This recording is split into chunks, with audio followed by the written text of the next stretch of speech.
Hello friends, இந்த வீடியோவில் நம்ம என்ன பார்க்க போகிறோம்னா, ஒரு டெஸ்க்டாப் கம்ப்யூட்டர் வந்து அப்கிரேட் பண்ணுறோம்னா ரேமையும் ஹார்ட் டிஸ்கையும் வந்து எப்படி பண்ணுறாங்க அப்படிங்கிறத அந்த வீடியோ வந்து பார்க்க போகிறோம். இதனுடைய பெனிஃபிட் என்ன, அதனுடைய யூசேஜ் என்ன, அது எப்படி பண்ணுறது அப்படிங்கிறத அந்த வீடியோவில் வந்து நம்ம வந்து பார்க்க போகிறோம். ஓகே, அதுக்கு முன்னால் நம்ம எந்த கம்ப்யூட்டர் நம்ம பண்ணுறோம், அதனோட பேசிக் கான்ஃபிகரேஷன் என்ன இருக்குது அப்படிங்கிறத இப்போ பார்க்கலாம்.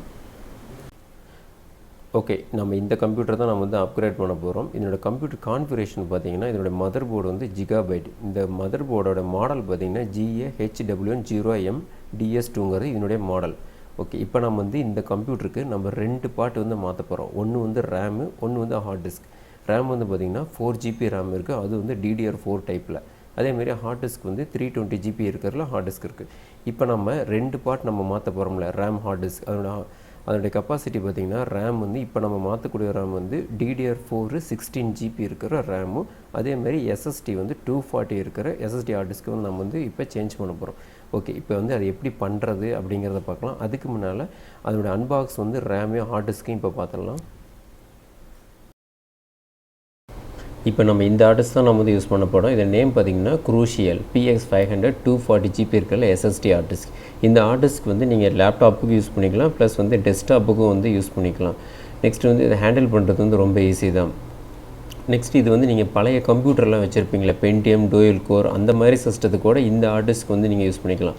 அப்போ வந்து பர்ஃபார்மன்ஸ் வந்து உங்கள் சிஸ்டத்துக்கு வந்து ரொம்ப ஃபாஸ்ட்டாக இருக்கும். நெக்ஸ்ட் இதனுடைய ஸ்பெசிஃபிகேஷன்லாம் வந்து இதிலே வந்து மென்ஷன் பண்ணியிருப்பாங்க. இதனோட ஸ்பீடு வந்து பார்த்திங்கன்னா கிட்டத்தட்ட SATA 6GB வந்து இதனோட ஸ்பீடு வந்து இதிலேயே இருக்குது. ஓகே, இப்போ இதை வந்து ஓப்பன் பண்ணி பார்க்கலாம்.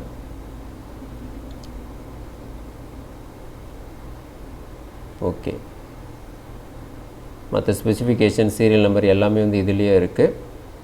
ஓகே, இப்போ இது எப்படி வந்து யூஸ் பண்ணுறது அப்படிங்கிறத இப்போ பார்க்கலாம்.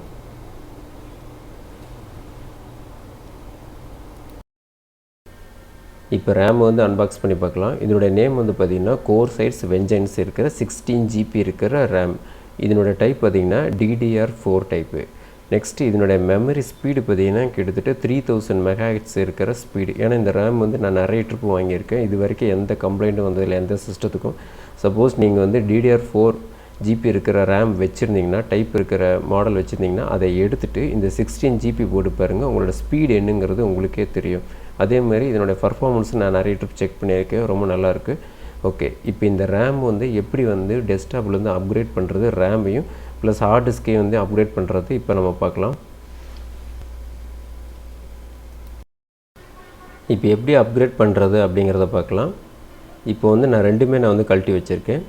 இப்போ இது பார்த்திங்கன்னா சீக்ரெட்டில் இருக்கிற 320GB இருக்கிற ஹார்ட் டிஸ்க்கு.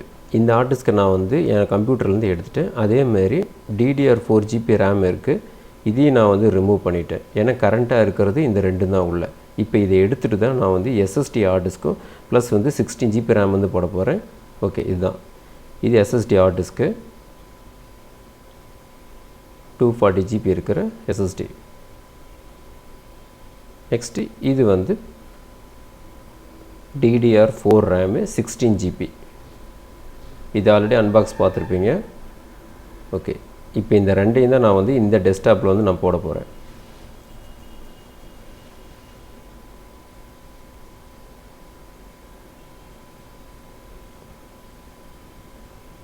ஓகே, இதனுடைய மாடல்லாம் இதிலேயே பேக் சைடு பார்த்தீங்கன்னா என்ன ஸ்பெசிஃபிகேஷன், ஸ்பீடு எல்லாமே இருக்கும்.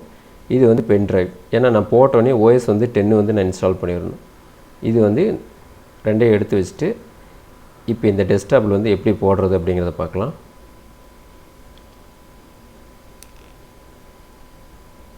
ஏன்னா இது நான் ஹார்ட் டிஸ்கையும் ரேமையும் போட்டுட்டு நான் Windows 10 வந்து நான் இன்ஸ்டால் பண்ண போகிறேன். இது மோஸ்ட்லி நீங்கள் எதுக்காக இந்த மாதிரி அப்கிரேட் வந்து பண்ணுறீங்கன்னா, நீங்கள் வந்து சப்போஸ் இந்த AutoCAD யூஸ் பண்ணுறீங்க, இல்லாட்டி ஃபோட்டோஷாப் வந்து யூஸ் பண்ணுறீங்க, இல்லாட்டி ஆண்ட்ராய்ட் ஸ்டூடியோ யூஸ் பண்ணுறீங்க, இல்லாட்டி அதிகமாக எக்ஸல் வேர்டெல்லாம் வந்துட்டு யூஸ் பண்ணுறப்ப அந்த ஸ்பீட் பர்ஃபார்மன்ஸ்க்காக இந்த மாதிரி நீங்கள் வந்து அப்கிரேட் பண்ணுறது நல்லது. ஓகே, இப்போ இதை போட்ட வாட்டி நம்ம நார்மலாக வந்து லேப்டாப்பில் போடுறப்ப இந்த ஹார்ட் டிஸ்க் வந்து கரெக்டாக இருக்கும். ப்ளஸ் நீங்கள் வந்து சப்போஸ் நீங்கள் வந்து இந்த மாதிரி டெஸ்க்டாப்பில் போடுறீங்கன்னா நீங்கள் வந்து ஒரு ஸ்க்ரூ தான் போட முடியும். இல்லாட்டி அதுக்குன்னு தனியாக நான் வந்து மவுண்ட் வந்து தனியாக வாங்கினீங்கன்னா இது வந்து கரெக்டாக வந்து ஃபிட் பண்ணலாம். ஓகே, ஏன்னா இது வந்து ஒரு ஸ்க்ரூ போட்டாலே ஸ்ட்ராங்காக நின்றுக்கும். ஏன்னா நம்ம ஆன்லைனில் வாங்குறப்ப டெஸ்க்டாப்புன்னு வாங்குறப்ப நம்ம ஹார்ட் டிஸ்க் மட்டும்தான் வாங்குவோம், அதனுடைய மவுண்ட் வந்து வாங்க மாட்டோம். நானும் அதே மாதிரி தான் வெறும் ஹார்ட் டிஸ்க் மட்டும்தான் வாங்கியிருக்கேன், எஸ்எஸ்டி. ஓகே, இதை போட்டு நான் அதை அப்படியே டைட் பண்ணி விட்றேன். ஏன்னா ஒரு ஸ்க்ரூவே போகுது, ஏன்னா இது வெயிட்லெஸ் வந்து ரொம்ப கம்மி தானே. அவ்வளோதான், ஸ்ட்ராங் ஆயிடுச்சு. இப்போ ரேம் போடலாம், 16 GB DDR4. ஏன்னா இதோடய நான் வந்து ஆட் பண்ணி போட்டிருக்கலாம், ஏன்னா இது வந்து நான் 4 GB ஆல்ரெடி போட்டிருக்கேன். 16 போட்டிருந்தா அது வந்து ஸ்பீடு இன்னும் ஜாஸ்தியாக வரும்னு நினைக்கலாம். பட் இங்கே வந்து மெகாஹெர்ட்ஸ் வந்து டிஃப்ரென்ஸ் வந்துச்சுன்னா உங்களுக்கு வந்து சிஸ்டம் வந்து ரீஸ்டார்ட் ஆகிட்டே இருக்கும். அதனால் நான் வந்து இந்த ஒரே 16 GBயில் போட்டு நான் வந்து ஸ்பீடு வந்து கரெக்ட் பண்ணிக்கிறேன். நீங்கள் எது அப்கிரேட் பண்ணுறதா இருந்தாலும் சரி, பழசை வந்து கழட்டிட்டு இப்போ வந்து 4 GB வச்சுருக்கீங்க, 16 GB போடுறீங்கன்னா அந்த 4 GB வந்து கழட்டிடுங்க. அப்போ தான் 16 GB போடுறப்ப தான் அதோடய ஸ்பீடு வந்து உங்களுக்கு வந்து கரெக்டாக வந்து நீங்கள் வந்து யூஸ் பண்ண முடியும், பர்ஃபார்மன்ஸ் ஸ்பீடு வந்து நீங்கள் செக் பண்ணிக்க முடியும். ஓகே, போட்டு விட்டு அந்த லாக்கர் ரெண்டையும் அமுத்தி விட்ருங்க.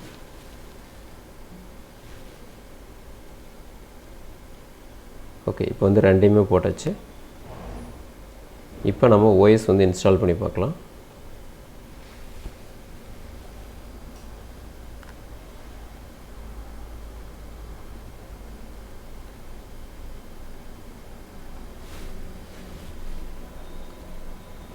இது பாருங்கள், ஹார்ட் டிஸ்க்கு, எஸ்எஸ்டி.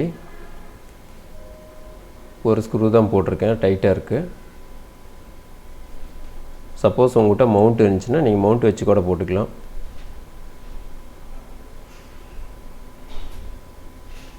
ஓகே,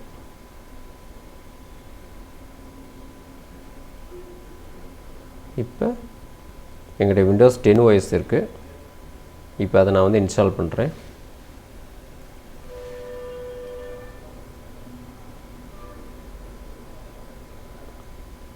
இப்போ ஆன் பண்ணிவிட்டு F2க்குள்ளே வந்து அமுத்திட்டே இருக்கிறேன், பூட்டபிள் போயிடும்.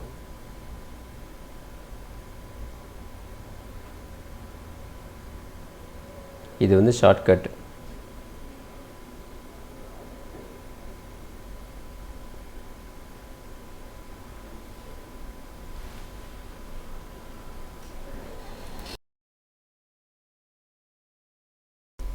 இப்போ பென்ட்ரைவ் வந்து செலக்ட் பண்ணிக்கோங்க, ஸ்கேன் டிஸ்க்கு கொடுத்துட்டு என்ட்ரு கொடுத்துட்றேன்.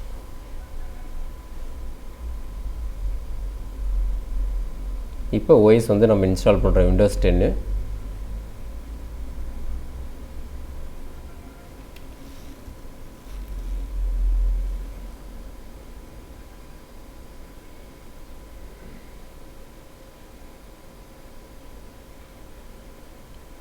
இப்போ நெக்ஸ்ட்டு இன்ஸ்டால் நவ்.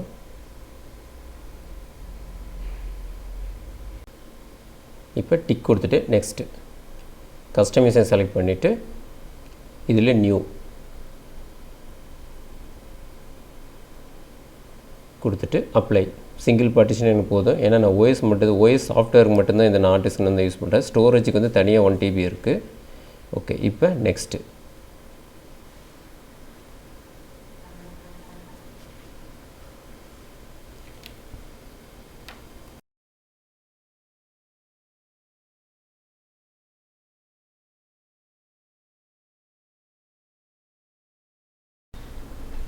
ஓகே, இப்போ வந்து ஓஎஸ் வந்து ஓடிக்கிட்டு இருக்கு.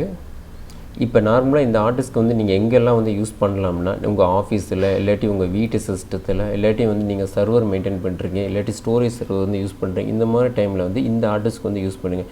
இது வந்து மோஸ்ட்லி நீங்கள் எப்படி வந்து பயன்படுத்தலாம்னா, ஓஎஸ் சாஃப்ட்வேர் மட்டும் இந்த ஹார்ட் டிஸ்கில் வந்து வச்சுக்கோங்க.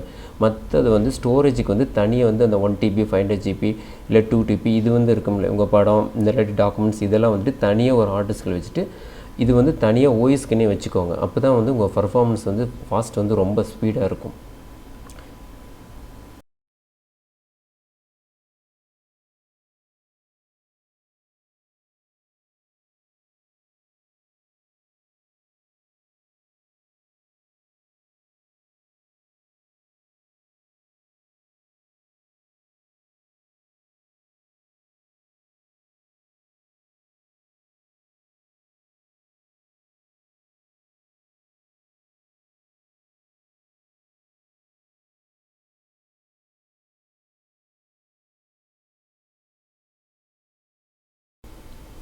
ஓகே, இப்போ வந்து ஃபினிஷிங் ஸ்டேஜ் ஆயிடுச்சு. இப்போ நீங்கள் நார்மலாக ஹார்ட் டிஸ்க் இன்ஸ்டால் பண்ணுறதுக்கும் ப்ளஸ் வந்துட்டு எஸ்எஸ்டி ஹார்ட் டிஸ்க் வந்து இன்ஸ்டால் பண்ணுறதுக்கு டைம் வந்து ரொம்ப டிஃப்ரெண்ட் ஆகும். அதை விட இது டைம் வந்து ரொம்ப கம்மி நேரத்துலேயே இது வந்து இன்ஸ்டால் ஆகி கம்ப்ளீட் ஆகிரும்.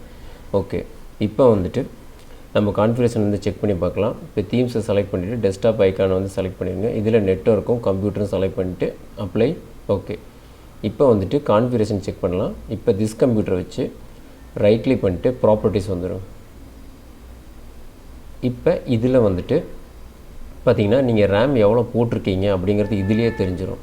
இதில் வந்து பார்த்திங்கன்னா ரேம்னு எழுதியிருக்குல்ல, இது பாருங்கள் 16 GB ரேம் இதிலே இருக்குது. ஏன்னா நீங்கள் போட்ட ரேம் வந்து அப்படியே வந்து கம்ப்ளீட்டாக வந்து உள்ளே எடுத்துருச்சு. அதாவது இது ஏன்னா இப்போ நம்ம அப்கிரேட் பண்ணோம்ல 4 GB எடுத்துகிட்டு 16 GB போட்டோடனே சிஸ்டத்தில் வந்து நம்ம இப்படி தான் வந்து நம்ம வந்து செக் பண்ண போகிறோம். இப்போ வந்து ஹார்ட் டிஸ்க் வந்து செக் பண்ணி பார்க்கலாம்.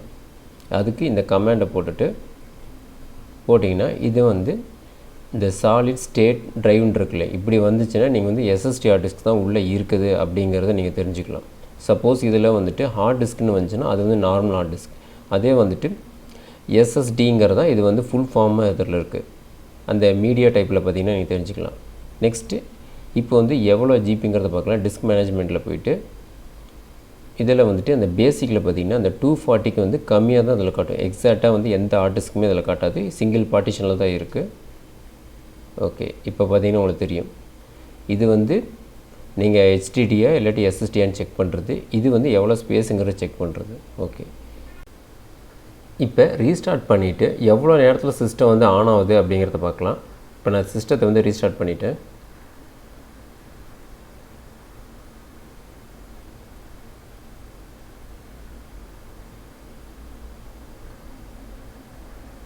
ஓகே, பாருங்கள் எவ்வளோ சீக்கிரத்தில் வந்து ஆன் ஆயிடுச்சுங்கிறது. அதை ரீஸ்டார்ட் ஆகி மறுபடியும் வந்துடுச்சு. அவ்வளோதான்.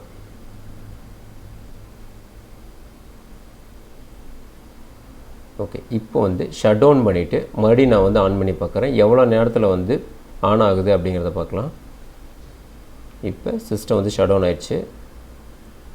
இப்போ எவ்வளோ செகண்டில் வந்து ஆன் ஆகுது அப்படிங்கிறத பாருங்கள். நீங்கள் நார்மல் ஹார்ட் டிஸ்க் வந்து மாற்றுறதுக்கு முன்னால் எவ்வளோ செகண்டில் ஆன் ஆகுது, இப்போ வந்து ஆன் ஆகுதுங்கிறது ஸ்பீடு உங்களுக்கே இப்போ தெரிஞ்சிருக்கும். பாரு, போட்டு ஒரு கிட்டத்தட்ட ஒரு 4 செகண்ட்லேயே வந்துட்டு டக்குன்னு வந்து ஆன் ஆயிடுச்சு. ஓகே ஃப்ரெண்ட்ஸ், உங்கள் சிஸ்டத்தை வந்து ஸ்பீட் பண்ணுறதுக்கு இந்த மாதிரி நீங்களும் வந்து அப்கிரேட் பண்ணி ட்ரை பண்ணி பாருங்கள்.